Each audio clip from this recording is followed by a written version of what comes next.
नाशिक शहरात वेगवेगळ्या मंदिरांमध्ये आषाढी एकादशीच्या दिवशी विविध प्रकारच्या कार्यक्रमांचं आयोजन करण्यात आलं होतं.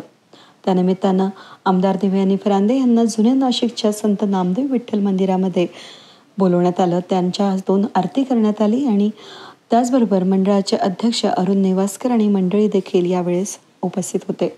इतर सदस्य त्र्यंबक काळे, राजेश चांडोले, वासुदेव काळे, बाळासाहेब अवसरकर, संजय खरात, सुदाम खरात हे यावेळी उपस्थित होते. यावेळेस देवयानी फरांदे यांनी मंदिराची पूर्णपणे पाहणी केली आणि इतर विषयांवर देखील चर्चा केली.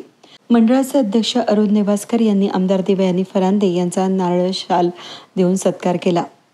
वेद न्यूजसाठी प्रतिनिधी प्रथमेश खरात, नाशिक.